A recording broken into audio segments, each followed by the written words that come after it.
later on since not many have turned up. Okay, so started recording. So today we are going to discuss the system design for YouTube, and the format will remain the same, the usual format which I take up to approach any system design problem. Namely, we'll start with the requirements, capacity estimations, APIs, database design. We'll do some basic system design, and then we'll move on to advanced designs. And then we'll discuss different nuances in the advanced designs, and we'll also discuss that what we missed out. For sure, we will not able to cover the system design for YouTube in so much detail. Uh, uh, of course, you can think about it, right? The YouTube was not designed in a day, so and we have just an hour or so to spend, and we won't be able to cover everything in so much detail. But we'll try to cover as as much as breadth we want to cover, and we'll go uh, in some of those concepts in a little bit deeper detail. Um, and yes, I will be open to suggestions where if you guys think that if there is any particular area where I need to go deeper, I can go in deeper into that. Otherwise, we'll keep it not so much in depth.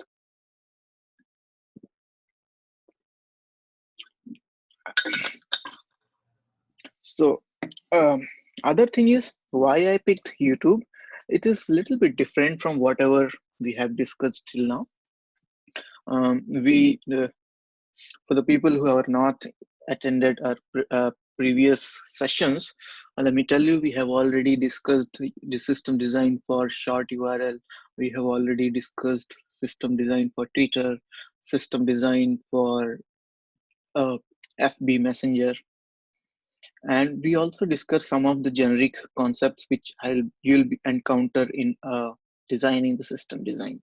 For example, CDN we have already discussed, load balancer we have already discussed. We have not discussed so much detail about consistent hashing. I'll try to cover a little bit about consistent hashing and why it is needed in today's topic. But in general, each of these topics need a separate session of themselves. And because of lack of time, I have not covered all the topics available which you will be encountering in system design. And I do plan to write a blog or a tutorial kind of thing where I will be explaining all these concepts in detail so that we don't have to discuss during our call and sessions. So that we can remain focused upon the problem which we are discussing. All right. Let's go ahead. So see the requirements. I make outright assumptions about the requirements, but you don't have to make these assumptions while you are designing the system while in interview. You have to discuss and collaborate with your interviewer that what all the requirements are important for your interviewer. And based on that, you will be coming up with those requirements, and the system design will become totally different problem based on so and so requirements which you have just gathered from your interviewer. I have assumed that these are the major things which I want to design for when I design my system design. Topic of this system design for Facebook Messenger is wrong. I will update it later on. I copied slide from Facebook Messenger and I forgot to replace this. So just ignore that. So here are the major requirements. As I always say that whenever you gather requirements, then in your mind, think of those requirements segregated into two parts. Some requirements are functional requirements, which tell you what your application is supposed to do.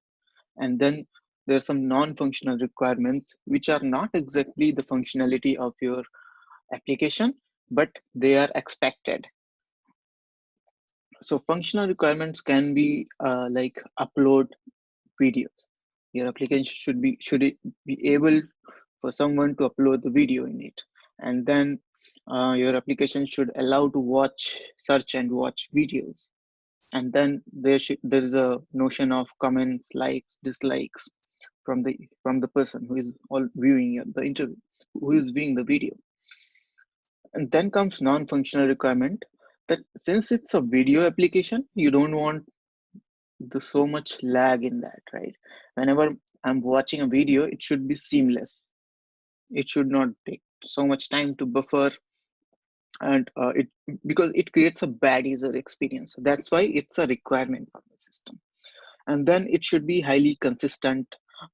Suppose today, let's say I'm recording this video, and if I upload it on YouTube, and tomorrow this video uh, gets deleted or it's not found anymore, that will again create a bad user experience.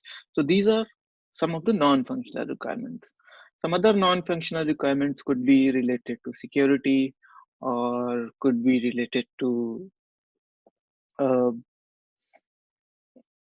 uh, session timeout, or whatever. Anything which you can think about your application requirement, which is needed, but exactly which is not the functionality of your system design for your design, and that belongs to non-functional requirements. So keep this template in your mind so that it becomes easier for you to gather requirement from your interview. Okay, let's move ahead. And then comes the capacity estimation. This is one more aspect where you have to work with the interviewer and figure out how big of a system your interviewer wants you to design. Because as the scale of the system changes, your design choices will change while designing the system. And therefore, it is very much needed to understand the scale of the problem, the scale of the problem which is given by the interviewer. Again, for the sake of simplicity, I have assumed some of the assumptions here, and some calculations I have done uh, beforehand to avoid wasting time here. And let's see what all I have assumed. So I have assumed that we have around 800 million daily active users, also called DAU, and assume that average user watches 5 videos per day, and there is 1:200 write to read ratio. In our case, it is video views and upload ratios. For every 200 people watching the video, there is one video upload. And then um, what's the size of the upload? Uh, let's assume at that scale, you have 500 hours of video uploaded per minute, which boils down to 1 minute video, uh, taking 50 MBs of data. This is another assumption that you have to assume that how much your 1 minute video take in your storage capacity. So you think you can assume that 1 minute video takes around 50 MB. This is all benchmarking and ballparking. Um, this might not be the actual case, but it will help you in designing the system to understand the scale better. And then what about the bandwidth? While watching the video, let's say video takes 10 MB per minute bandwidth while watching or while uploading. We'll understand that these are important, and as you can see, this is a big scale, and to design a system which is able to deal with such a scale, you have to understand different aspects of the system design so that you can meet these requirements. If we didn't have this much scale of the problem, then our life would have been easier, right? We wouldn't need so many components in our system design. A simple client and a simple server and simple database will suffice. But at this scale, that design won't work.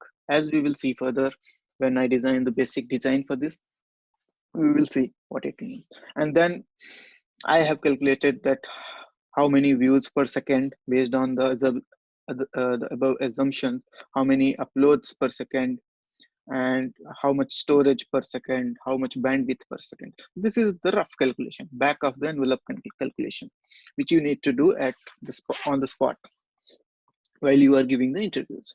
Don't spend so much time in doing this during the interview, because your interview is not trying to understand how good you are in math or calculations. He just wants to know some ballpark figures, and just do these calculations pretty quick. Don't waste so much time while calculating. Okay, let's move ahead.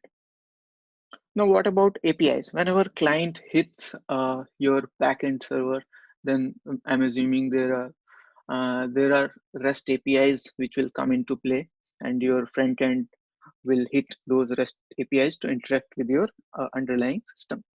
And I have picked up these APIs which are from YouTube's developer blog. So these are real-time APIs. They are actual APIs which you can use to develop a client for YouTube, your own client for YouTube. And let's see what it is. If you want to upload or insert a video, this is the API. This is a post type of HTTP API, and the body consists of some of the fields, and I have again copied from that link the code which is actually forming that body. Um, this is a .NET code, but then it doesn't matter which language it is written in. Let's see what it does first, step by step. So this YouTube service, this is they are creating a REST client instance when they are doing new YouTube service. Uh, they are supplying this information, and then you got an object of YouTube service, which is the REST client supplied by YouTube company. And then you created an instance of video, and you have configured that video, supplied that information.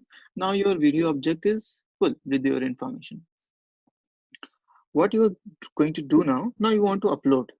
You use that YouTube services REST client, and then you insert your video and supply all the parameters which are asked for by this API of your YouTube service, right? So this is how you upload it.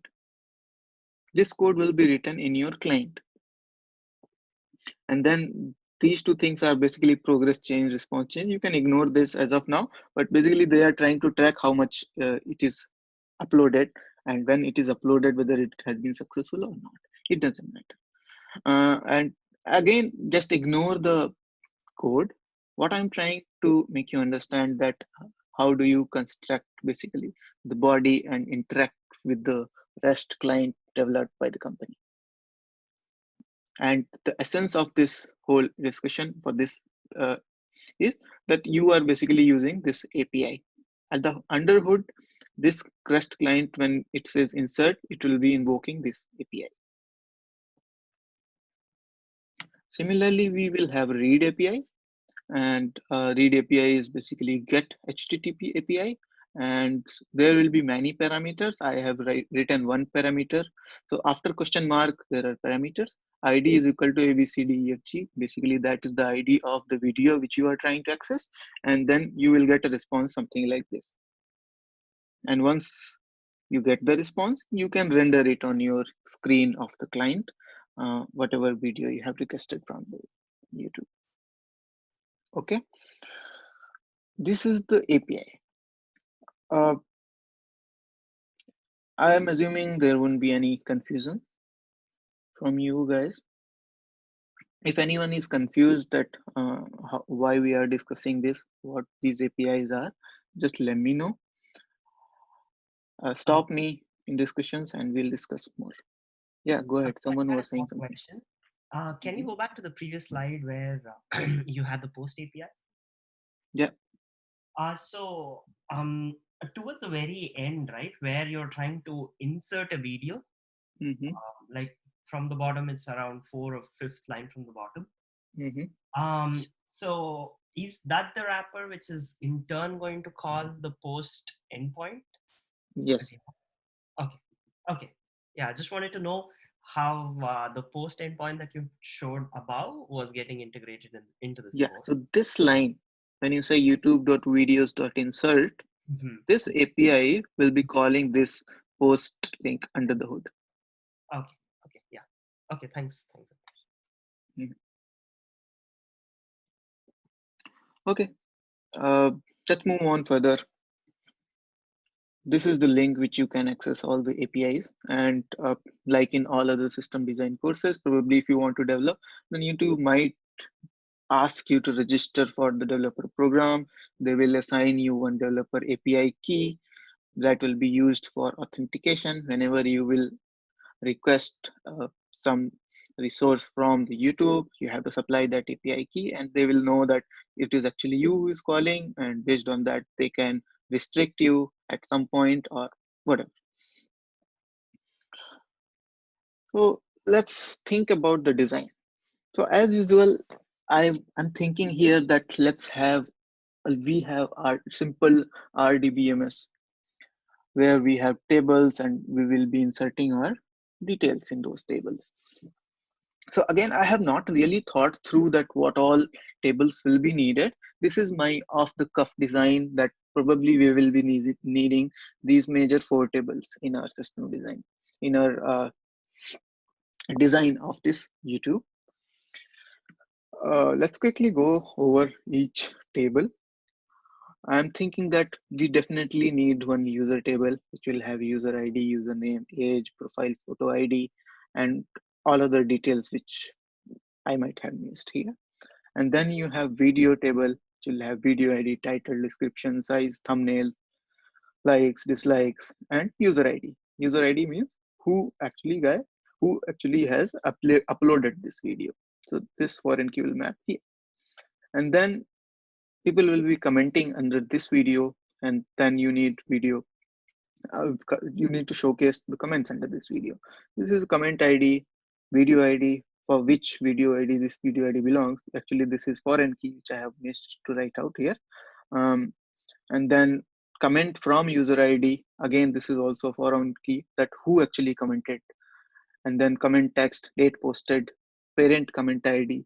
Parent comment ID, I have written thinking maybe you can think of, you have hierarchy of comments, like the way you see it in YouTube. When you open a comment, then someone replied to it, and again someone replied to it. So that's a tree you can open it. So to maintain that hierarchy, you can have parent comment ID too. And then you want to store thumbnails separately. And this is generally there are multiple thumbnails for the same video, and that's why you need a separate table. So for this video ID, this thumbnail ID is there, and for one video ID, there can be multiple thumbnails. Okay, let's move on. Anyone wants to add something to it?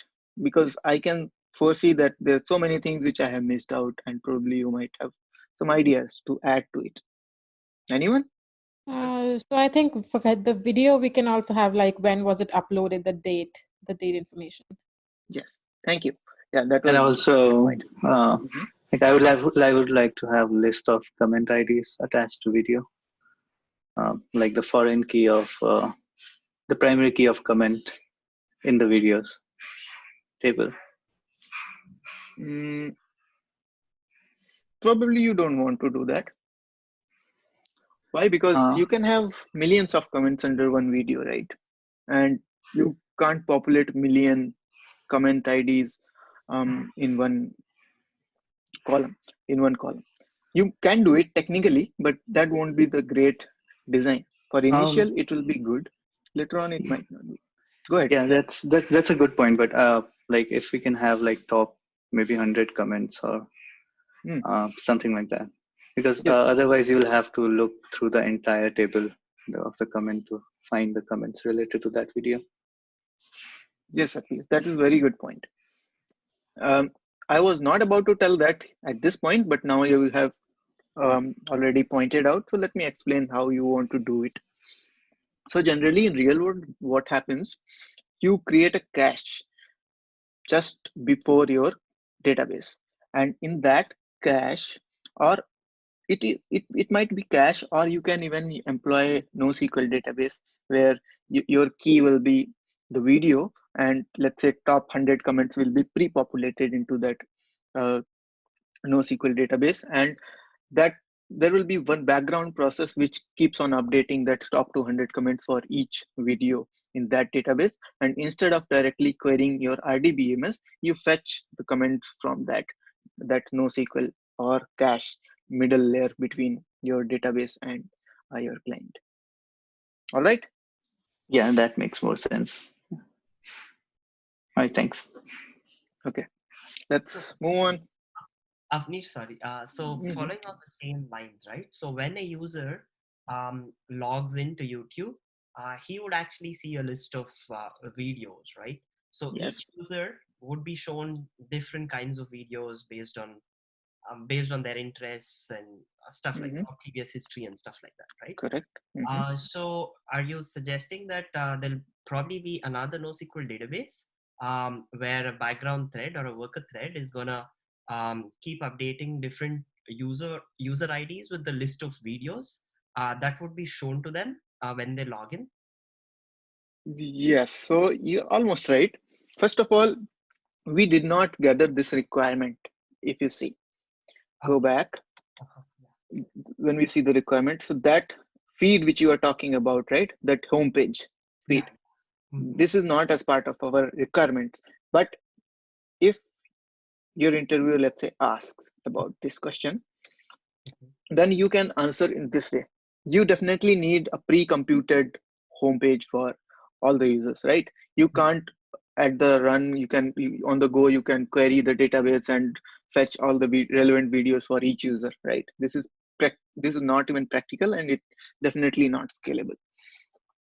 So that is assisted in real by some kind of machine learning process. Okay, I see. First step is when you start application, you have very basic design, then you definitely want to fetch from the database itself. Every time user logs in, you want to create the home screen with multiple videos.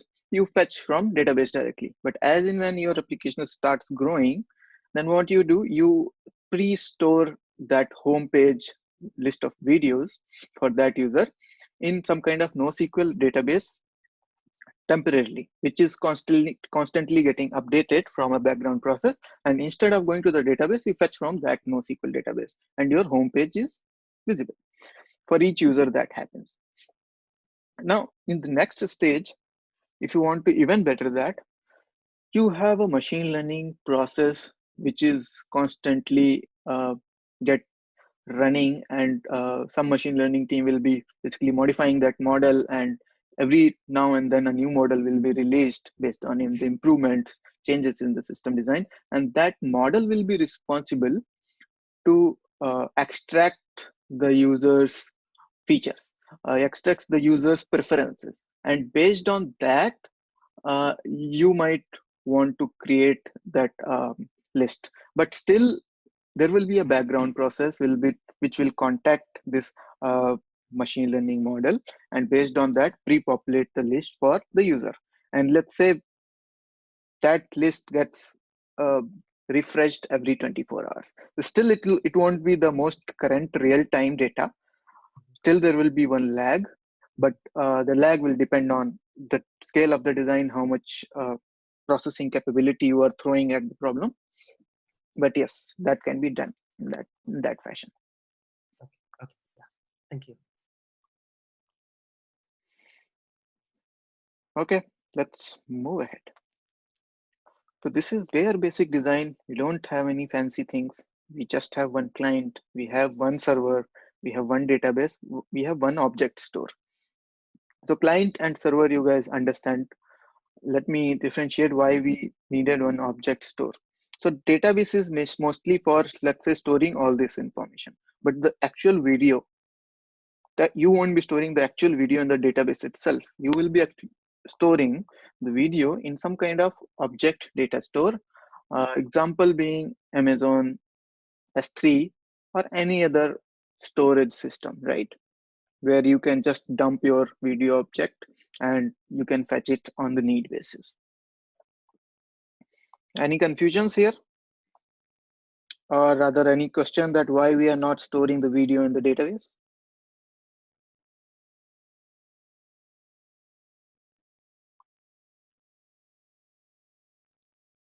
I think everyone understands. So we will not store the video in the database because it will occupy so much memory, and databases are generally costly and it is not a good design. That's why we will have a separation of concern, that database is just the storage of metadata and object is where we store the actual video. Okay, let's move on. So here, let's understand some of the bottlenecks in the previous design. First of all, we don't have data replication. If we somehow corrupt our object store, whole of our data will go away. And then we have every point is basically a single point of failure. Every connection, um, failure of every connection is basically failure of whole application. So we have not avoided that. And then database partitioning. If you want to store so many videos, then your one database will not suffice. Your one object store will not suffice. You need to distribute your content among multiple systems, and then you need to come up with some strategy, that intelligent strategy, that the way you want to distribute your content, right? And then so many people, if you are accessing the data at the same time, then it will become difficult, because your database or object store might not be able to handle such number of concurrent users at the same time. And then you want to scale your storage scalability also. Object store is good, nice, but it will come up with its own set of problems, because imagine you have multiple object stores created just to handle the volume. In that case, your video buffering will become little slow. So as you move along, object store will become more of a problem than a solution to you. So let's see how we are going to handle. Is there any else problem, anything else which you think is important, which I have not covered? Please feel free to say it and we'll discuss later.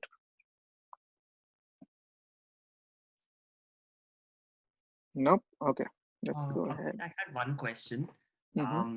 So say suppose you're saying that we will be storing all these videos in some object store, right? Mm-hmm. And this object store might be a regional entity. So for example, Mm-hmm. say we have an object store in North America and Mm-hmm. somebody in the US is uploading a video. Okay. Mm-hmm. So it might go into the North American object store, right? And Yes. say somebody from Europe or Asia want to watch that video. Um, I'm assuming the content might be replicated in different regions also, so that people from different geographical regions can access the videos. I mean, the user experience would be much better for people distributed across the globe, right? How is that handled? Do you know? Yes. So you have raised a very good point, which I have missed in here. Um, so you are basically trying to describe CDN. So the job of CDN, Content Delivery Network, is exactly that: to geographically distribute the content, the heavy content, which is basically images, videos, in the different geographies. And based on the geography, you will be fetching the data from your uh, nearest location of the store. We'll discuss the CDN capability and how we are handling those scenarios in the advanced system design when we go ahead and see how it looks like. All right, we'll Okay, discuss more about it, Ranjit. okay, sure. Thank you.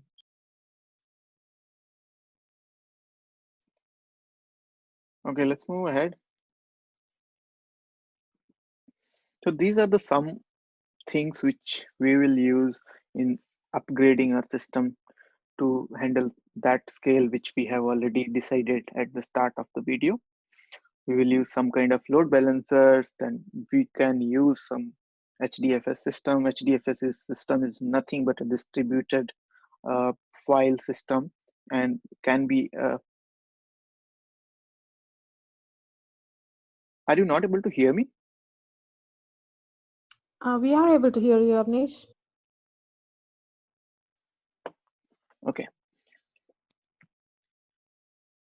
So HDFS is basically a distributed file system, special file system, which is very much suitable for the solution which we are trying to have.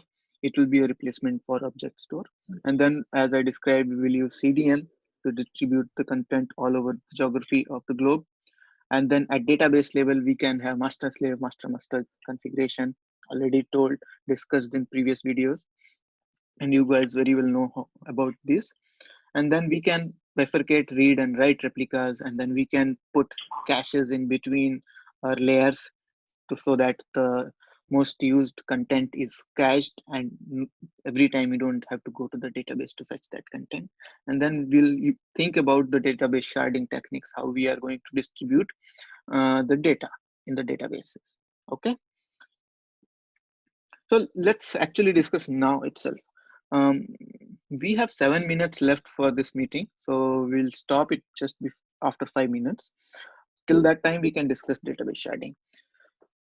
What do you guys think that good database sharding techniques can be in our case? What's database sharding? Yeah, first, can somebody explain what database sharding is? Thank you for said that. Feels like you guys are fucking dumb. Okay. Okay. Okay, can you guys mute yourself? So database sharding is basically distribution of your data at the database layer, so that you can horizontally scale your design. Like today you have one database and all the information will be dumped into that database. But tomorrow that database might not be enough. Even after you basically upgrading it to a bigger database instance, still there will come a point where you will hit a technology limit. And where there will come a point where you will hit a cost limit, that your company might not be able to provide such cost, such money so that you can buy a bigger instance for the database. And then you want to horizontally scale. And when you horizontally scale, I mean to say you will employ multiple small database instances to store all of your data. And this is a problematic thing. Why? Because now you need to figure out that for each request, which database is the relevant one. Where do you want to redirect that request? And these techniques basically are used to, some techniques are used to intelligently distribute the data and intelligently know that which database contains your required data. And all this stuff is called database sharding. So it's a fancy term for distributing data among multiple databases at database layer. That's all it is. And we will discuss what techniques we can use.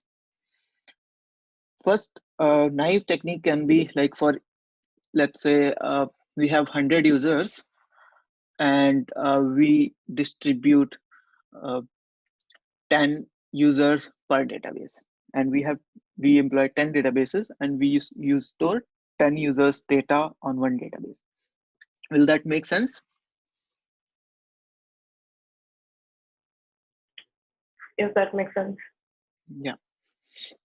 So whenever a user one requests, then you know that which database contains that information. You can reliably redirect that request to that database, and it will work fine.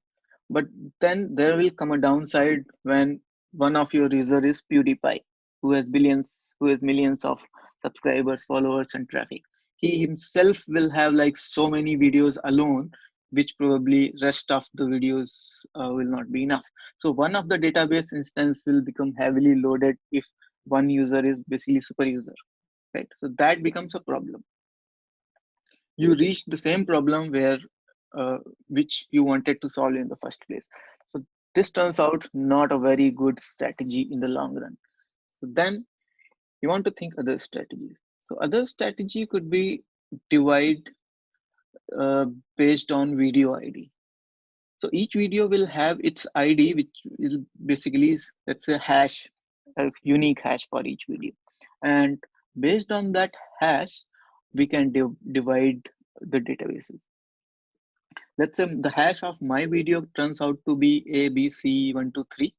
Then we can take first first six characters of that hash, and we can say that within this range to this range of the first six characters of the hash, we redirect all the requests to one particular database, and it goes on. Right? We divide based on the ranges of the hash created for the video IDs. This is better. Why? Because you don't have to worry about the user. Each video can be in one different databases. For as a user, if I have 100 videos, and each of these 100 videos can potentially be in different 100 databases, and it won't matter to me. Why? Because every time a client will ask for that particular video, automatically it will redirect it to that particular instance of database. This is far better strategy, and it is definitely solving the existing problem when we sharded the database based on the user ID. All right. So I'll stop this video and create a new link so that we can continue further of the discussion. Okay, so we were discussing the database sharding, and hopefully I explained why sharding based on the hash of video ID is a much better strategy. Avnish, I had one question though. The hot resource here is the actual video content, right? You said that the database is just going to store all the metadata. The actual video is going to be stored in the object store, correct? So I think we should be sharding. I mean, we should be using the sharding techniques for the object store where the actual video is stored, not the metadata store where we have, you know, the video IDs and stuff like that, isn't it? So I'm not Yes. able to make a connection between the database and the object store where the actual video content resides. Yes. So you're right. The way I have described it is more suitable for the object store as of now, let's say, because now as of now I have not described why how HDFS is gonna replace object store, and this won't be needed because such capability is implicit in HDFS, and you don't even need to store such employ such mechanism when you store the videos in object store. But if you are storing in object store, then you will apply such what do you say, technique. Sharding mechanisms okay, Yeah. on the object store itself. Okay. Yeah. Okay.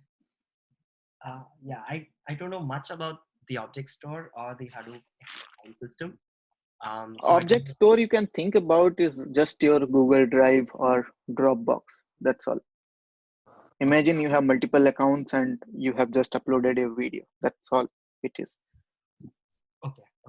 So in that case, Avnish, are you saying that the video itself may be broken down? Like the video itself is sharded into smaller chunks and then, you know, put into different buckets in the object store, or is that not the case? When you use HDFS, I guess, because the way HDFS functions is just like this. Okay. Each video will be basically converted into multiple chunks, and each chunk will be stored in multiple nodes of that HDFS cluster.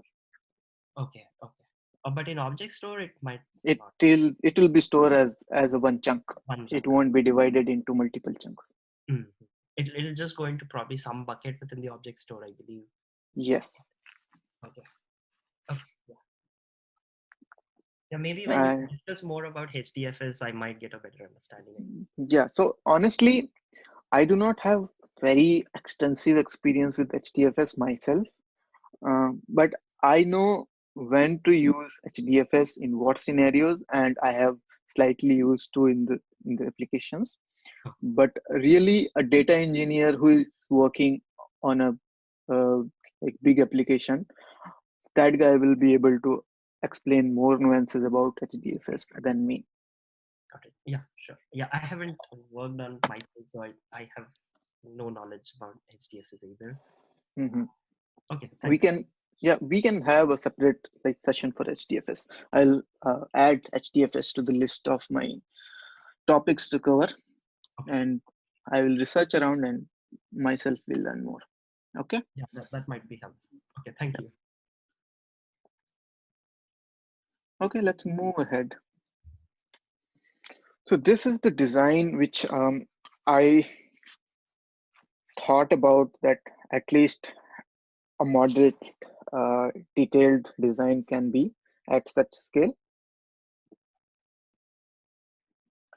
So as you see, we have used all our things which we discussed in the previous slide and employed here. Probably one thing which I have forgot to discuss here is processing queues. We'll cover it. We'll cover it here.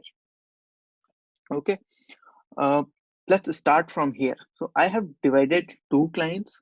I have assumed that client number one is basically reading or viewing the video, and client number two is writing or uploading a video. And we can follow different paths for both of these users. We'll start with client one. What happens when someone wants to watch a video? Let's say if someone wants to watch a video, then first request is gonna go to the CDN. As I described, CDN, what exactly CDN is? It's it's a it's again a fancy term for the cache for the data which is basically huge, which doesn't change so much. The data which qualifies for CDN is basically heavy images, your videos, and many people store even the static pages of the websites in the CDN itself. The static pages which basically don't change. So how CDN works is you have multiple CDN servers located in multiple regions. For North America, there could be a separate one. For Asia, there could be a separate one. India can be different one. China can be different one. So you will have distributed servers in all over the geography. And whenever a new video becomes popular, you copy that video to all the geographies if it is a global video. And then if I'm accessing the same video from North America, I will go ahead and fetch it from North America CDN server. And if I am in India, I will fetch from that server. And then some videos you might not want to replicate all around, because let's say if some video is very India specific, it doesn't even need to be updated into the North America or Chinese video because they don't care about that video, right? So that way we scale scale our design. How it helps is basically it reduces your latency time for your fetch.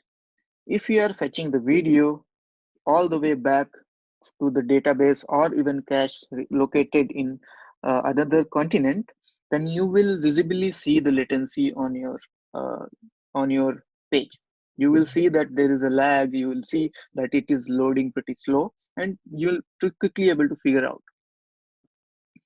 And when CDN is very locally located, you don't have to travel that distance. You can fetch it directly from your local CDN. So latency gets reduced. And then one added benefit is replication. You have same video replicated all around the globe, and even if one CDN server goes down, still you have copies all around CDN. You can redirect your basically video to your request to another CDN, which is slightly more distant, but still you will be able to use the same functionality. Okay, so I think I have explained CDN in pretty detailed way now. Let's move on to other aspects. If the video, let's say, is not in CDN, what happens? The request goes to the load balancer, and load balancer redirects your read request to the read servers. And this read server basically talks to the cache, talks to the metadata, and also talks to the HDFS cluster. So HDFS cluster is where we are storing our video. Metadata is all our tables, just like we saw in our database. Cache is a layer where most frequently used videos are stored for some time on the basis of, on any basis you can say. For example, currently a lot of people are watching coronavirus related content. So I am assuming that the cache will contain most of the coronavirus content in it. And once this goes down, then probably people will not watch that much content, and that video will be wiped out. Some other techniques are basically the most recent content is in cache, because the most recent content is most likely to be viewed again and again. And as the time passes by, that content becomes irrelevant and not many people are going to watch it. So you just remove it from the cache. So that's called LRU, least, I forgot the full form. Least recently used. Least recently used. Thank you. So least recently used, basically content gets evicted from the back of your queue and most recent are appended in the front of the queue. So that way you maintain a constant, most most watchable content in your cache. And a cache is basically responsible to update all the CDNs, and CDNs use cache to refresh the data which is stored in there. Okay, so the responsibility of cache is, I think, well understood till now. Any problems, any confusions till now?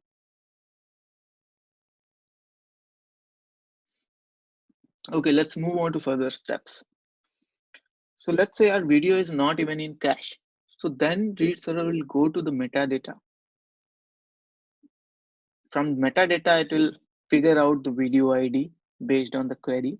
And then using that video ID, it will fetch it from your HDFS cluster. Now, let's have a quick, some more discussion about HDFS cluster. So the way HDFS cluster is designed, it's more like a distributed file system, right?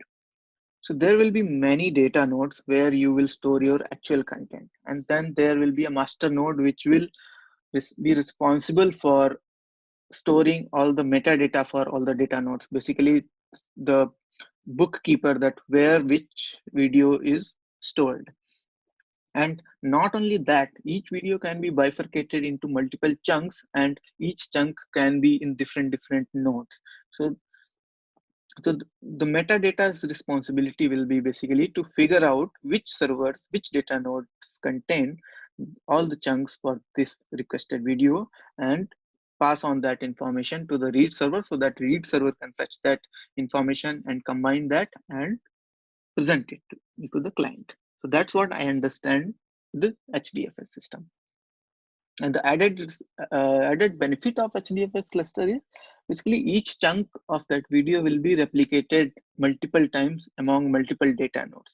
So even if some data node goes down or gets corrupt, it doesn't matter, because there are 2-3 more data nodes which are storing the same piece of information. So the request will be redirected to that data node. So that is our added benefit of HDFS cluster. Okay.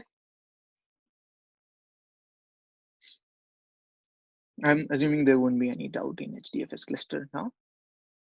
So this was the read cycle. Now let's come to the write and upload of the video. So we have already, you can see that we have divided our servers based on read and write servers. Why? Because the requirements are different. There's a 200 times more need for the read servers than the write servers, right? So it makes sense to create a separate read server, and because it is just only read, there might be some properties which are not relevant in the write server. So it makes sense to divide different type of servers. So let's say it's a write or upload of video. The load balancer, let's say, redirects it to the write servers. The way it happens is we employ the processing queues. We have already talked about the processing queues, also called messaging queues.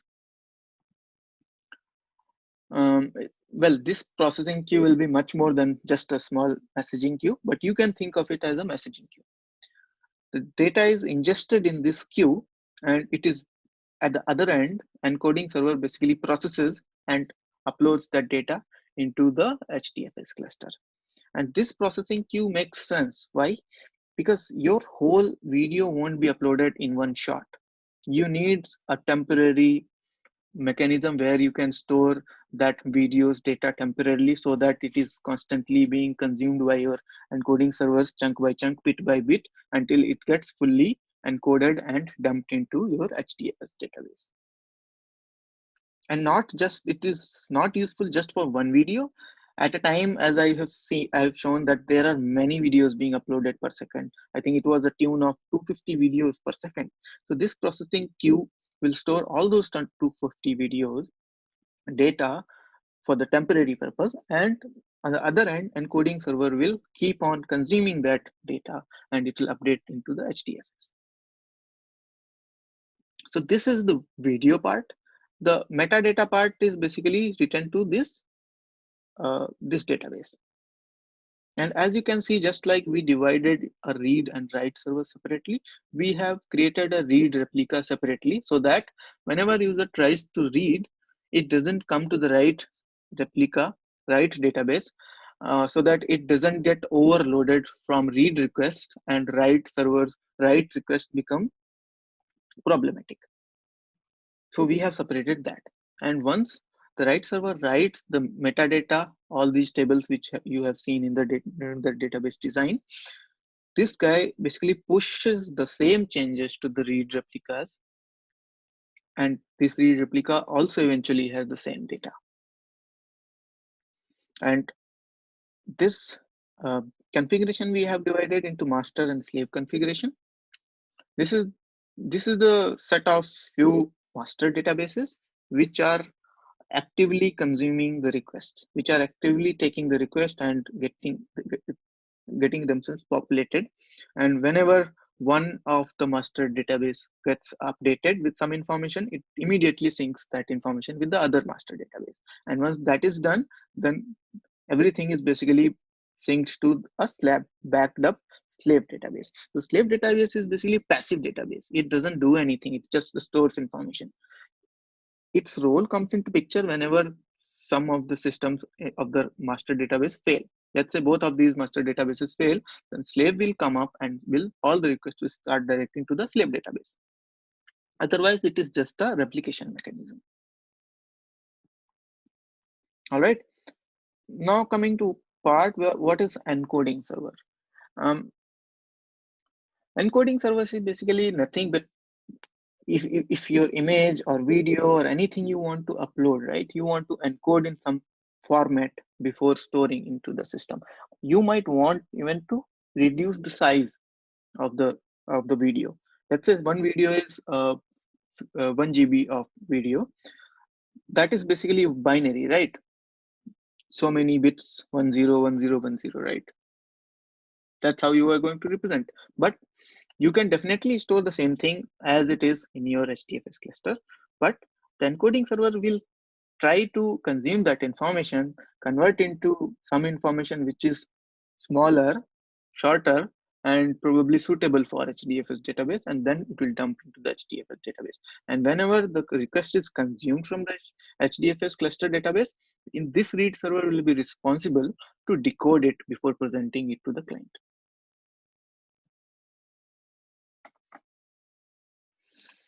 All right.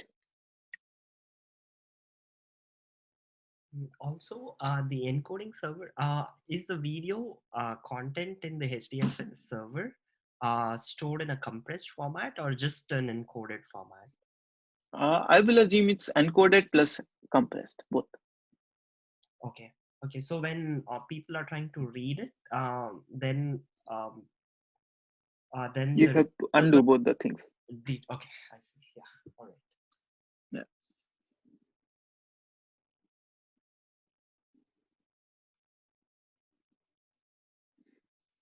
What else? What do you guys think about this design?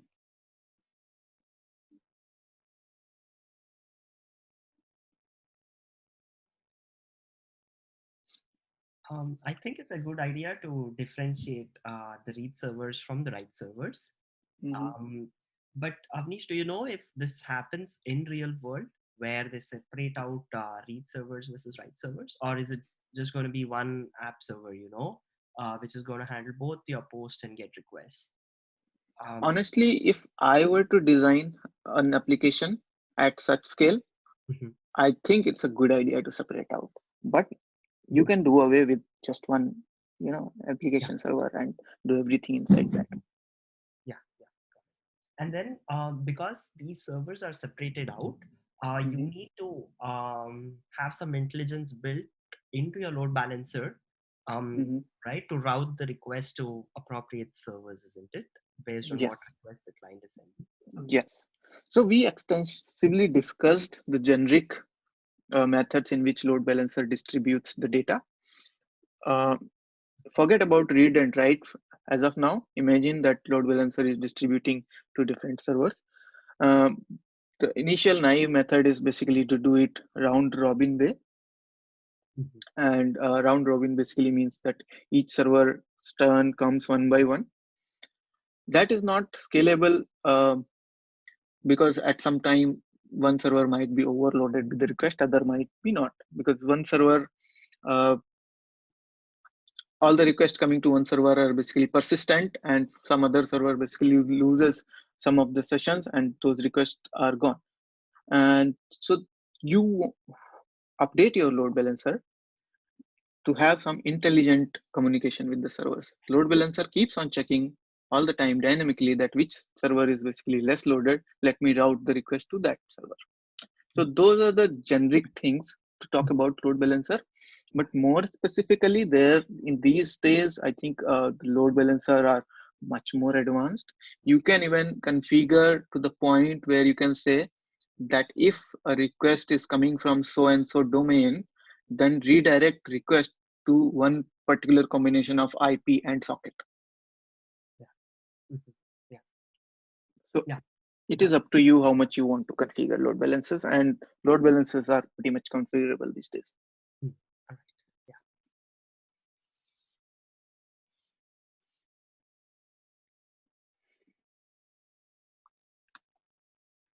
So let's see what we missed out. We have missed out loads of things in designing things. We didn't even consider so many things which will uh, create the system design much more complex. We didn't think about subscription. And then immediately if you want to subscribe, then you want the behavior of the client changes, right? Subscription basically enriches the client's information.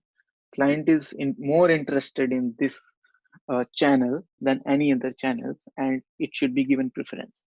So that can change some of the design. And then watch later, it is basically list per user basis, where watch later will get populated whenever you just tag a video that watch later, and that list will keep on growing as in when you keep adding more and more videos.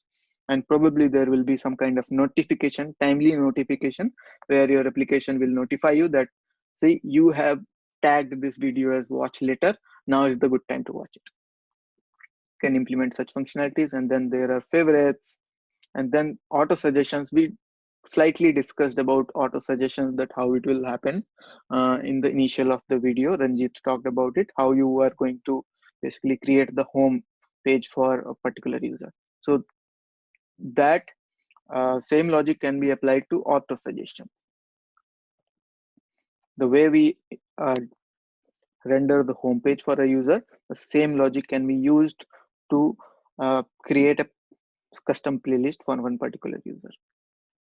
And it can be actually much more complicated, but underlying idea remains same. And then channels, you can have multiple channels under one account, and each channel will have its own properties, its own analytics, its own everything. How do you want to do that? That will create your database design a little more complicated, because now you have user and you have multiple channels related to that user. And now whatever video you are going to attach it with, you have to attach with that user as well as channel. So it will create more database tables, more connections in your databases. How about playlists? You want to pre-create some playlists, and these playlists also need some kind of storage area where where this will be basically handily available. You can play the whole playlist. And then how about captions?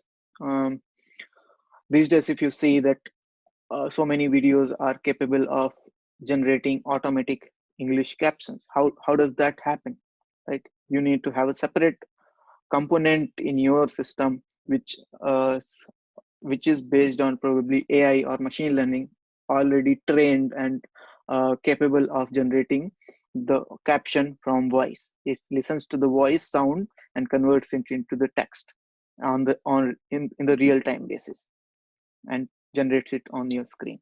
So that will be a separate discussion in themselves. And then how about the analytics?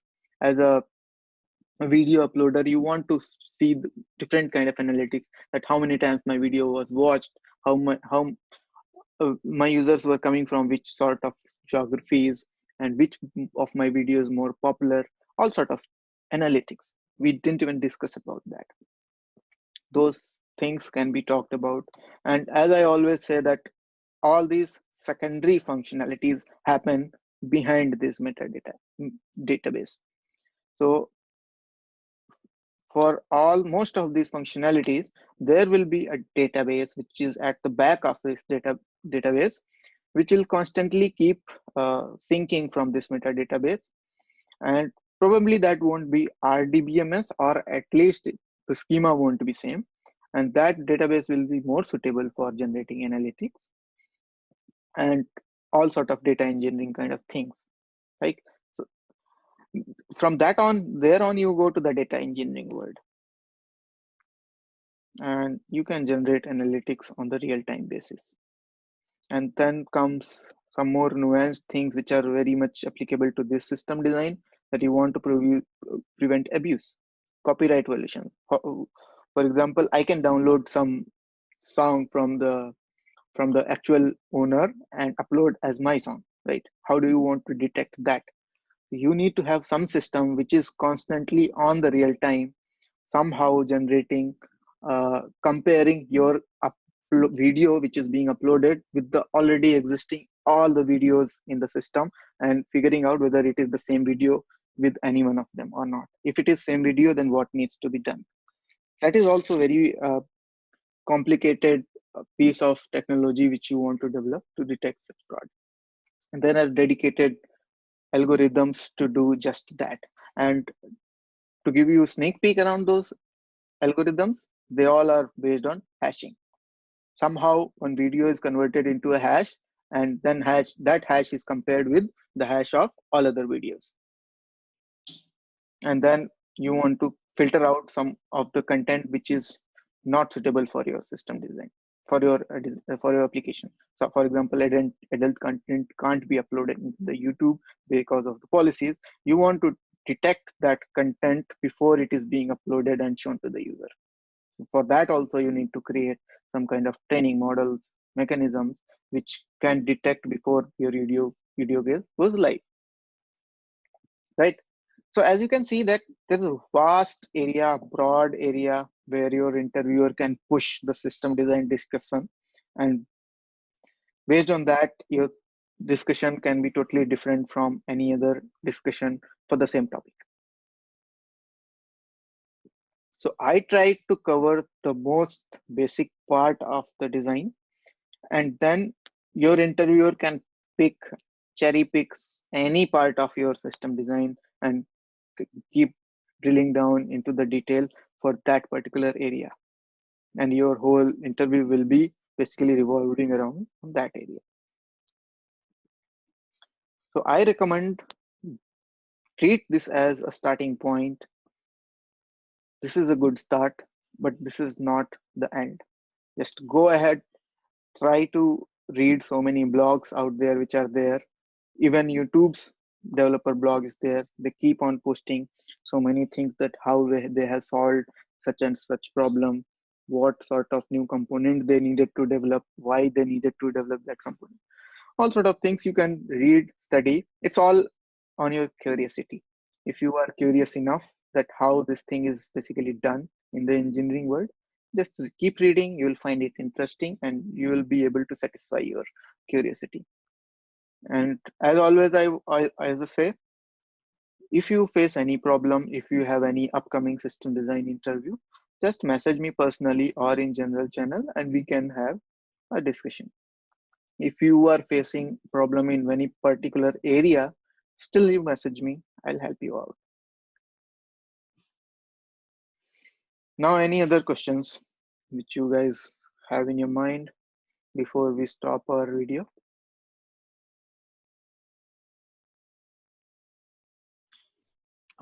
Just a thought, maybe Mm-hmm. we're discussing. So can you go back to the design ones?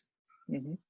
So there would be some of the videos that are more popular and that are being seen more frequently than other videos. Yeah. So that and we shard it by video ID. So some of the databases will become hotspot for that whole application. So Mm-hmm. just wanted to discuss it further. How would we deal with that kind of scenarios? So probably that's where you want to use the cache, right? There will be a policy, there will be a way to detect which videos are going to be popular or are popular, right? For those videos, you don't even want to go to the database layer. Yeah, that's true for reading, but those videos will still have likes and comments and other things that will you still need to access the right database. Mm-hmm.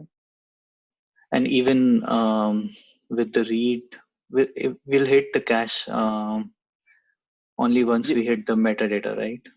Yeah, We'll you are hit the right. So I metadata was DB just and then talking about read. In what other scenario, basically, you are saying if, okay, you are saying that if the cache contains the video data, then it is okay. Can be read, but there will be so much activity around it, likes, comments, everything. How you are going to handle that? That's your question. yeah, even to know what video to read, you'll need to go to the read metadata DB Yes. and So then for get it that, from the cache. understand. Understand. Okay. To basically to write, you have no option but to write in some persistent database. You have to persist the information anyhow, right? If the comments are coming a lot, still you need to persist, right? So then you can have a separate instance which is just for comments. You want to carve out a problem which is being faced by general database, and you want to separate that problem and deal with it separately. If let's say my comment load is much more than normal other metadata incoming, then I might want to create a separate instance. I might want to create probably multiple instances of comments and store comments in just that one database, and that will be a separate replica for me. All other metadata stays at other place. Just comment remain in other place. I'm going to handle that's how I'm going to handle it. Did I answer your question? Yeah, that's one way to deal with it. Yeah. Mm-hmm. No, if you have any other ideas, then go ahead. No, I'm just Share with others. I was thinking maybe I could like do batch operations on. I can make a queue or something and do batch writes on DB or Yes, something. batch write is also a nice idea, but generally in that scenario, uh, because It basically batch is basically a depends on, temporary yeah. storage, right? And there is a probability that I will lose that temporary data, which I don't want to lose in any case, right? Hmm. But then there are mechanisms to handle that. But still, that is also one probable option solution. You are right. And another point I wanted to bring about was like how would the sessions be managed? Because this is like when you're getting a video from a server, would you get a small chunk, maybe like 30 seconds of video in one go, or um, would you keep that session alive, disconnect it if the user is not watching?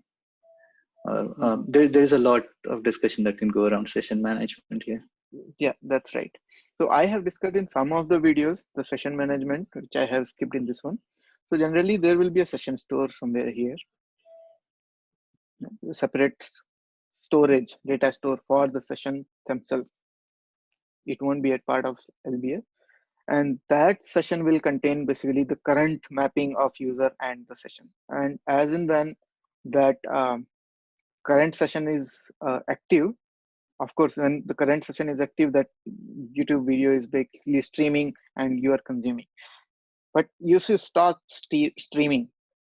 If you stop streaming the YouTube video and your connection is dropped, then before dropping the connection, you want to save the state of the current session, that this fellow has already watched the video till this moment, and it will be saved somewhere, that session state. And whenever you create a new session, so that video's state will be pulled out from that storage, and you will start again watching from that point on. As a user, you won't find any change, but underlying, under the hood, you have a new connection, just that state was stored previously. That's why you were able to seamlessly continue watching from the same point where you missed last time.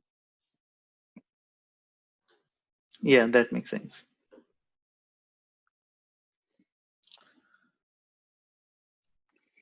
Okay, so our video is about to end, and someone is messaging. Sure, I will share the channel link on the general again, and I will upload it, this video today itself, and I will share the channel, a link in the general channel today, Slack channel, and you will have the video link.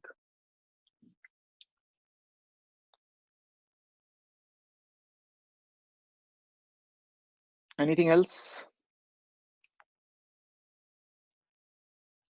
Okay, so we will continue this discussion for upcoming Sundays, and let's say I will have 7-8 more discussions. I'll pick up different type of problems. We will have 7-8 more problems. All in all, we will have more or less 10 problems, which I will try to make sure that they are different from each other, so that more groundwork is covered. And once we reach at that point, and then we can go back and like look back at our problems and see what we missed, what we did not miss, and then we can I'll create a separate standalone video for each problem based on you guys' feedback, and that will be your ultimate source where you will be able to prepare everything from. And thank you for joining. You can definitely message me, ask questions whenever you want. I will be happy to help you guys. All right. All right. Thanks, Avnish. No problem. Bye. See you next Sunday. Yeah.